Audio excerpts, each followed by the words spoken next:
Hello everyone. आज आपण discuss करणार होतो हायड्रोजन NMR स्पेक्ट्रोस्कोपीचे प्रॉब्लेम. ओके, त्याआधी जसं मला रिकमेंड होती की नॉमेनक्लेचर ऑफ द जॉमेट्री काय असेल, म्हणजे सिस अँटी गिजेड नॉमेनक्लेचर, सिस अँटी सिस ट्रान्स कशा प्रकारे आपण ओळखू शकतो एक्झाम्पलमध्ये. ठीक आहे, आज मी जस्ट बेसिक पार्ट घेणार आहे, त्यानंतर मग मी ॲक्सियल इक्वेटोरियलमध्ये तुमचे चेअर फॉर्मेशनमध्ये असतात ते मी नेक्स्ट टॉपिकला घेणार. ठीक आहे, आज जस्ट इझी घेणार आहे, ते आधी तुम्ही समजून घ्या. ओके, आता बघा, जस्ट तुम्हाला फक्त तुमचे जे नॉमेनक्लेचर आहे जॉमेट्रिकल आयसोमरमध्ये जे नॉमेनक्लेचर आहे 3 टाईप्समध्ये, बरोबर. त्यामध्ये फर्स्ट आहे तुमचा सिस ट्रान्स नॉमेनक्लेचर तुम्ही म्हणू शकता, नंतर सेकंड आहे तुमचा इजेड नॉमेनक्लेचर, आणि थर्ड वन आहे तुमचा सिस अँटी नॉमेनक्लेचर. ठीक आहे, आता सिस ट्रान्स नॉमेनक्लेचर एकदम इझी आहे. जस्ट एक्झाम्पल बघा, एक्झाम्पलमध्ये तुम्हाला लक्षात येईल. ठीक आहे, आता ह्या कंपाऊंडमध्ये तुम्हाला फक्त काय लक्षात ठेवायचं आहे की तुमचे जे पण असणार आहे सिस म्हणजेच काय. आता बघा, एक्झाम्पल दिलंय कार्बन कार्बन डबल बॉन्ड. ठीक आहे, कार्बन कार्बन म्हणजे कंपाऊंड शोध the nomenclature due to the restricted rotation about the carbon carbon. तुमच्या कार्बन कार्बन डबल बॉन्डच्या ज्या सेम साईडला असणारे जे ग्रुप कुठला पण असू शकतो तुमचा. ओके, जस्ट मी एक्झाम्पल घेते, एक्झाम्पल घेईल तर तुम्हाला इझी लक्षात येईल. ठीक आहे, हे दोघं पण कसे तुमचे सेम साईडला आहे, म्हणजे हा तुमचा काय झाला सिसचा. ठीक आहे, आणि जे तुमचे अपोजिट साईडला असणार म्हणजे तुमचे जे पण असणार आहे कुठला पण कंपाऊंड जो दिलेला असेल तो तस तुमचा जर या प्रकारचा अपोजिट साईडला त्याला तुम्ही ट्रान्स आयसोमर असं म्हणतात. ठीक आहे, जस्ट एक्झाम्पल बघूयात, एक्झाम्पलमध्ये तुम्हाला लवकर लक्षात येईल. आता बघा, ह्या एक्झाम्पलमध्ये तुम्हाला दिलं आहे, हा कुठलाच घेतला आपण सिस ब्युटेन टुईन घेतला आहे. ठीक आहे, आता तुम्ही काय करणार आहे कार्बन कार्बन डबल बॉन्ड. ठीक आहे, याच्या तुमच्या दोघं पण तुमचा जो सेम ग्रुप आहे कुठला पण असेल ग्रुप ॲटम जो पण असणार आहे जो पण कंपाऊंड दिलेला असेल तो तुमचा कसा आहे सेम साईडला आहे. कसा आहे तो तुमचा सेम साईडला, म्हणजे तुम्ही त्याला काय म्हणणार सिस म्हणणार आहे. कळतंय, compound should have the at least 1 double bond, म्हणजे तुमचा जो पण असणार आहे तो काय असायला पाहिजे, तुमचा जो सिमिलर ग्रुप असायला पाहिजे तो काय असणार एका साईडला असायला पाहिजे, सेम साईडला असला पाहिजे. त्यालाच तुम्ही काय म्हणता तुम्ही त्याला सिस असं म्हणता. ठीक आहे, तुमच्या ह्या कार्बन कार्बन डबल बॉन्डमुळे इथे जस्ट रेस्ट्रिक्ट येऊन जाते. ओके, म्हणजे ती जस्ट काय म्हणते फ्लिप करा, जस्ट तो काय होऊन जातो तो फ्रीज होऊन जातो, या प्रकारे तुम्ही म्हणू शकता. म्हणजे तुमचंच काय होणार इथं CS3 CS3 तुमचा हा सिमिलर जो ग्रुप आहे तो काय एका साईडला, म्हणजे त्याला तुम्ही करणार सिस म्हणणार. ठीक आहे, आणि बघा सेकंड एक्झाम्पलमध्ये कसं दिलंय, तुमचा जो पण ग्रुप असणार आहे, आता हायड्रोजन जर सेम साईडला असतं तर ह्या प्रकारे तर त्याला तुम्ही सिस म्हटलं असतं. ओके, बट ह्या साईडला बघा अपोजिट डायरेक्शनमध्ये CS3 पण अपोजिट डायरेक्शनमध्ये आणि H पण तुमचा काय होणार आहे अपोजिट डायरेक्शनमध्ये. म्हणजे अपोजिट डायरेक्शन म्हणजेच काय तुम्ही सांगू शकता ट्रान्स म्हणू शकता त्याला. ओके, ट्रान्स ब्युटी टुईन घेतलेला आहे. ठीक आहे, याच्यामध्ये जस्ट तुम्ही जस्ट डेफिनेशनवर तुमचं लक्षात येऊन जाईल. सिस म्हणजेच काय the isomer in which the identical जे ग्रुप असणार तुमचे जे पण आयडेंटिकल ग्रुप होते ते कसे होते तुमचे सेम साईडला होते, म्हणजे तुम्ही त्याला काय म्हणत होते डबल बॉन्डच्या सेम साईडला होतं, म्हणजे काय होणार तो तुमचा सिस असणार आहे. ठीक आहे, किंवा तुमच्या लक्षात राहत नाही तुम्ही जस्ट इझिली लक्षात ठेवा हा सी आहे बघा तुमचा, हे दोघं पण जे पण असणार तुमचे सेम साईडला आहे. कळतंय, म्हणजे तुम्ही ह्या प्रकारे लक्षात ठेवू शकता. ओके, आणि ट्रान्स म्हणजेच काय the isomer in which the identical group कसले असणार तुमचे अपोजिट साईडला असणार. या एक्झाम्पलमध्ये घेतले बघा अपोजिट साईडला आहे तुमचे दोघी पण ग्रुप, ते तुमचे काय असणार ट्रान्स असणार. तर तुम्ही टी तर तुम्ही ह्या प्रकारे तुम्ही राईट डाऊन करू शकता की टी म्हणजे अपोजिट, आणि हे पण कसं आहे तुमचं याच्या अपोजिट हे याच्या अपोजिट आहे. ठीक आहे, जसे तुम्हाला बेसिक मी जस्ट लक्षात राहण्यासाठी मी तुम्हाला सांगते. ठीक आहे, पण इझी आहे. ट्रान्सवरनं त्याच्या नेमिंगवरनं तुम्हाला ट्रान्सवरनं लक्षात येऊन जाईल की हा अपोजिट साईडला असणार आहे. सिस म्हणजेच काय तुमच्या सेम साईडला असणार आहे. ओके, नेक्स्ट जस्ट एक्झाम्पल बघूया. एक्झाम्पलमध्ये तुम्हाला दिलं आहे मी घेतलं आहे. आता बघा, आता अशा प्रकारचे जर एक्झाम्पल आहे तर तुम्ही काय करणार. ठीक आहे, आता हे ऑलिक ॲसिडचं एक्झाम्पल दिलेलं आहे. Okay, carbon carbon double bond तुमचे जे हायड्रोजन आहे आणि तुमचा जो काय असणार आहे जो ग्रुप असणार आहे. ठीक आहे, फक्त तुम्हाला काय लक्षात ठेवायचं आहे, तुम्हाला फक्त एकच लक्षात तुमचा जो पण आयडेंटिकल ग्रुप आहे. आता बघा तुम्ही ही लॉंग चेंज आहे, ही तर डिफरंट आहे आणि ही पण तुमची चेंज दोघी पण काय डिफरंट आहेत. ठीक आहे, कन्फ्युजन होण्याचं कारण नाही, फक्त तुम्हाला एकच लक्षात ठेवायचं. आधीच तुम्ही म्हटलेलं काय सांगितलं आयडेंटिकल ग्रुप सांगितलंय. काय सांगितलं तुम्ही आयडेंटिकल. आता हायड्रोजन हा आयडेंटिकल आहे की नाही, सेम आहेत की नाही, सेम दोघं पण कसं आहे एका साईडला, म्हणजे हा काय झाला तुमचा सिस कंपाऊंड झाला. ओके, लक्षात आलं. आता बघा इथं पण तेच एक्झाम्पल घेतलं मी, फक्त ट्रान्सफॉर्ममध्ये घेतला. फक्त तुम्हाला काय लक्षात आहे, तुम्हाला एकच लक्षात ठेवायचं की आयडेंटिकल ग्रुप तुमचे काय असणार आहे अपोजिट साईडला, म्हणजे तो काय झाला तुमचा ट्रान्स. मग कितीही मोठी तुमची रिंग असू दे त्याला काही प्रॉब्लेम येणार नाही. ठीक आहे. आता तुम्हाला आय थिंक इथपर्यंत समजलं असेल. मी जस्ट एक्झाम्पल देते. हे एक्झाम्पल तुम्हाला जर आलं असेल तर मला कमेंट करा. ओके, मी एक्झाम्पल दिले तुमच्यासाठी, इझी आहे. तुम्हाला जर लक्षात आलं असेल तर मला कमेंट करा की फर्स्टचा आन्सर काय आहे आणि सेकंडचा आन्सर काय आहे. ठीक आहे. ओके, नंबर टाका आणि तुम्ही आन्सर राईट डाऊन करा. ठीक आहे, म्हणजे मला समजेल की तुम्ही किती लक्षात आले की नाही. ठीक आहे. आता नेक्स्ट आहे तुमचं इझेड नॉमेनक्लेचर. आता इझेड नॉमेनक्लेचर तुम्हाला फक्त काय लक्षात ठेवायचं आहे, कॅन बी अप्लाइड. बघा, तुम्हाला फक्त याला ई आणि झेड. ई तुमचा काय आहे, तुझ्या म्हणजे टुगेदर. झेड तुमचा काय आहे, टुगेदर म्हणजेच काय, एका साईडला असणारा ग्रुप आहे.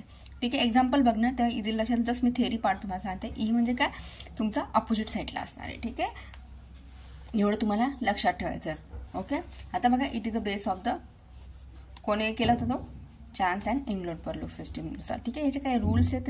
रूल्समध्ये तुम्हाला त्याची तुम्ही सीस अँड ट्रान्समध्ये सिम्पल फक्त लिहित होते की सीस म्हणजे काय, सिम्युलर ग्रुप पाहिजे एका साईडला. ठीक आहे. आणि ट्रान्समध्ये अपोजिट साईडला तुमचे जे सिम्युलर ग्रुप असणार ते अपोजिट साईडला असणार आहे. ठीक आहे.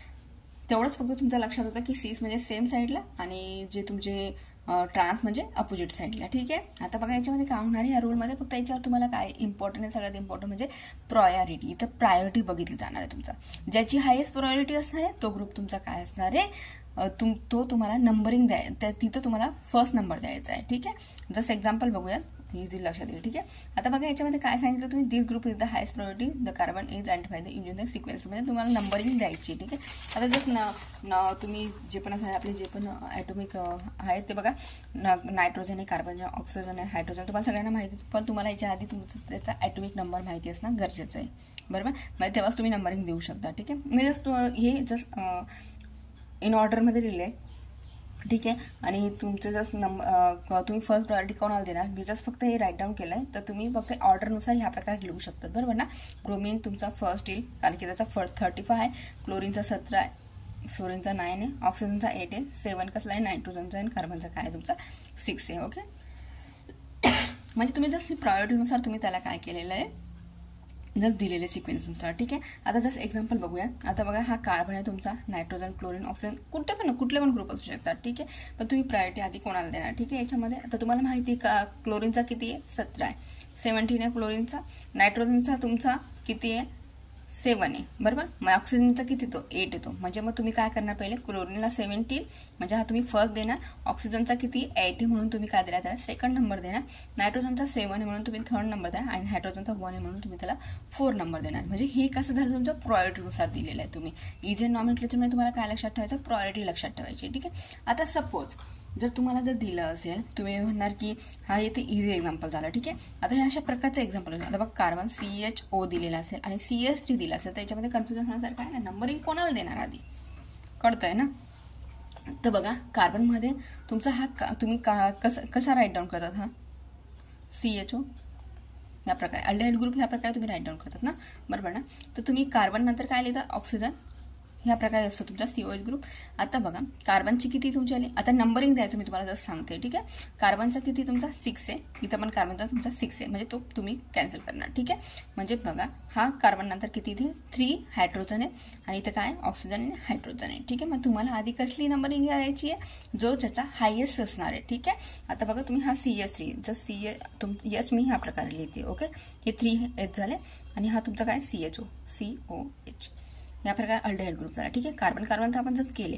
आता हायड्रोजन आणि ऑक्सिजन म्हणजे दोघांमध्ये प्रायोरिटी कोणाची असते, ऑक्सिजनची, ऑब्विसली ऑक्सिजनची जास्त आहे ना, किती त्याची 8 आहे आणि याचा हायड्रोजनचा किती आहे 1 आहे. म्हणजे तुम्ही काय करणार आहे, याला फर्स्ट नंबर देणार आहे. कळतंय.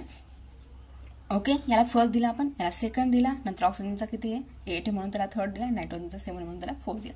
या प्रकारे तुम्ही करू शकता. जस्ट एक्झाम्पल बघा, एक्झाम्पलमध्ये तुम्हाला कशा प्रकारचे एक्झाम्पल विचारलं जाते ते बघा. आता बघा, कार्बन डबल बॉन्ड आहे. आता अशामध्ये तुम्हाला काय करायचं आहे, आधी फर्स्ट साईड तुम्हाला काय करायची, आधी ही जी फर्स्ट साईड आहे म्हणजे इकडची जी फर्स्ट साईड आहे ती तुम्हाला काय करायची, आधी नंबरिंग द्यायची. ठीक आहे. नंतर ह्या साईडला यायची तुम्हाला. ठीक आहे. आता बघा, ह्या ब्रोमिन आणि हायड्रोजनमध्ये फर्स्ट कोणाला देणार तुम्ही, तर फर्स्ट तुमचा ब्रोमिन असणार आहे, सेकंड तुमचा हायड्रोजन असणार आहे. कळतंय.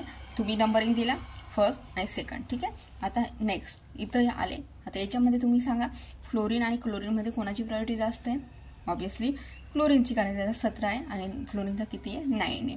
ओके, म्हणजे तुम्ही फर्स्ट नंबर कोणाला दिला क्लोरीन आणि सेकंड नंबर कोणाला दिला फ्लोरीन. ठीक आहे, आता याच्यामध्ये तुम्ही काय असणार आहे, मी आधीच सांगितलं झेड म्हणजे काय तुमचं सेम साईडला जे असणार आहे.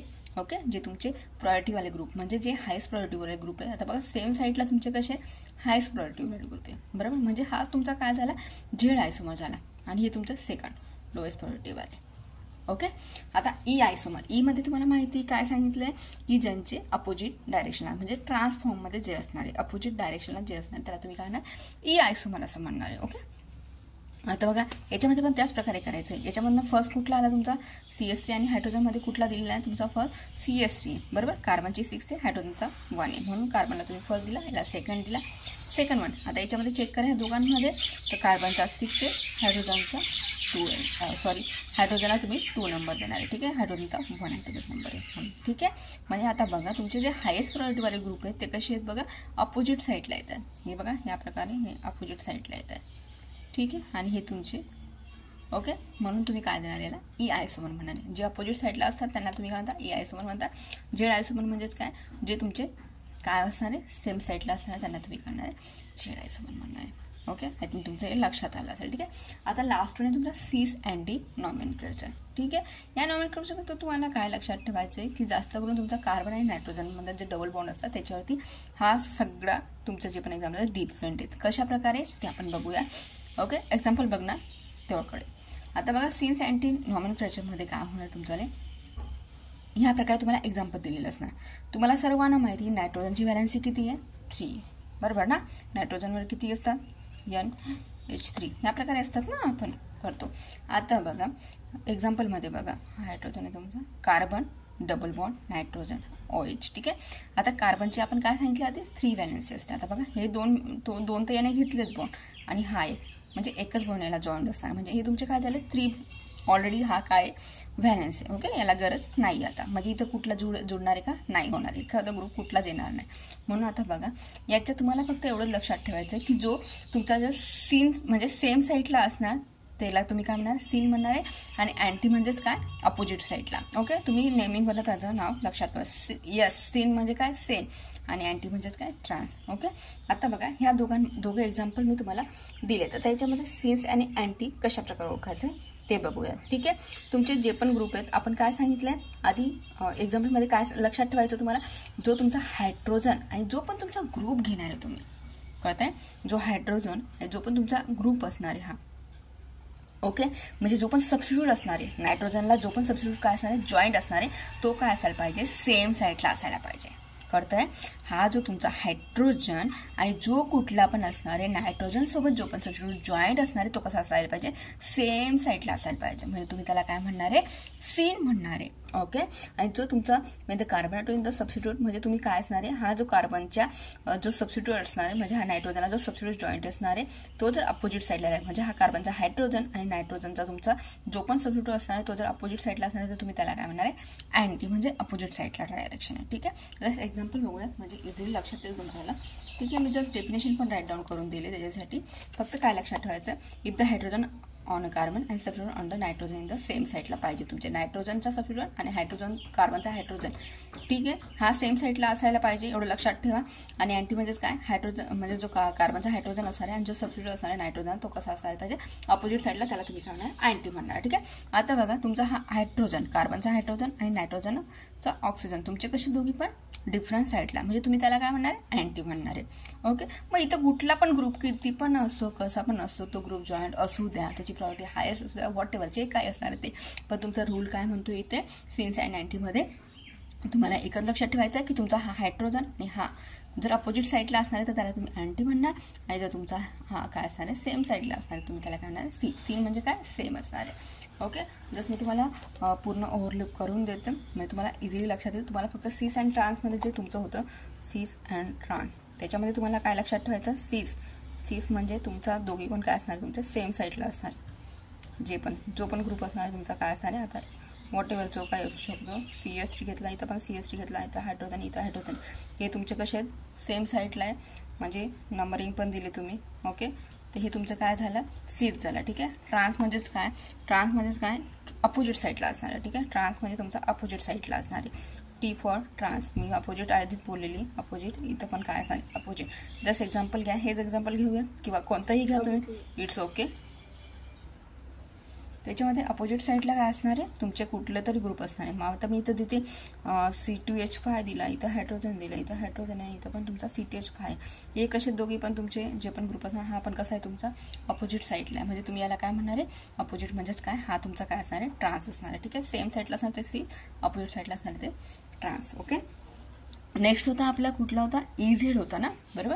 आता EZ मध्ये तुम्हाला काय लक्षात ठेवायचं आहे, EZ नॉमेनक्लेचरमध्ये फक्त एकच लक्षात ठेवायचं आहे, E म्हणजे तुमचा काय असणार आहे, Z म्हणजे तुमच्या सेम साईडला असणार आहे, बरोबर. आणि E म्हणजेच काय तुमचा अपोजिटला साईडला असणार आहे. ठीक आहे. जसं याच्यामध्ये तुम्ही कुठलं पण एक्झाम्पल घेऊ शकता. जसं फॉर एक्झाम्पल आपण EZ मध्ये काय डिस्कस केलं होतं की तुमचा जो पण असणार आहे हायेस्ट प्रायोरिटीवरती तो ग्रुप डिपेंड असणार आहे. ओके. आता बघा, तुम्ही आधीच आपण केलं होतं की फर्स्ट तुम्ही ह्या प्रकारचं इकडनं नंबरिंग देणार आहे, फर्स्ट सेकंड. ओके. ही तुमची कसं आहे सेम साईडला, म्हणून तुम्ही काय म्हणणार, याला Z आयसोमर म्हणणार आहे. ठीक आहे. आता याच्यामध्ये पण सेम येणार आहे. बघा इथं काय असणार आहे तुमचा, याला नंबरिंग फर्स्ट, याला सेकंड, याला नंबरिंग फर्स्ट, याला नंबर सेकंड. ठीक आहे. याच्यामध्ये काय येणार तुमचा ट्रान्समध्ये, म्हणून तुम्ही काय देणार, याला E आयसोमर देणार आहे. ओके. इथपर्यंत आले. लास्ट आहे तुमचा C-Centi नॉमेनक्लेचर असणार आहे. तुम्हाला मी आधी सांगितलं की जे कार्बनला जो हायड्रोजन जॉईंट असणार आहे आणि नायट्रोजनला जो पण कुठला ग्रुप जॉईंट असणार आहे, ते जर एखाद्या वेळेस सेम असले, दोघं पण ह्या साईड या प्रकारे सेम जर असले सेम साईडला, तर तुम्ही त्याला काय म्हणणार, सीन आयसोमर म्हणणार, SYN. ठीक आहे. Syn nomenclature. आणि हे तुमचं हे बघा, अपोजिट साईडला कार्बनचा हायड्रोजन, नायट्रोजनचा तुमचा जो पण ग्रुप असणार आहे अपोजिट साईडला आहे, म्हणजे तो कसा आहे अपोजिट आहे, म्हणून तुम्ही त्याला काय म्हणणार आहे, अँटी म्हणणार आहे. ओके. इथपर्यंत कोणाला काही कन्फ्युजन तुम्ही मला कमेंट करू शकता. ओके. कुठला प्रॉब्लेम सॉल्व्ह झाला नसेल तर तुम्ही मला विचारा, आणि कुठल्या पण टॉपिकवर प्रॉब्लेम असेल तुम्ही मला विचारू शकता. ठीक आहे. नेक्स्ट टॉपिकपासून आपण 1 हायड्रोजन NMR स्पेक्ट्रोस्कोपी स्टार्ट करणार आहे, त्याच्यामध्ये साईट ऑफ कॉन्सन्ट्रेशन बघूया. Okay. Thank you so much watching this video.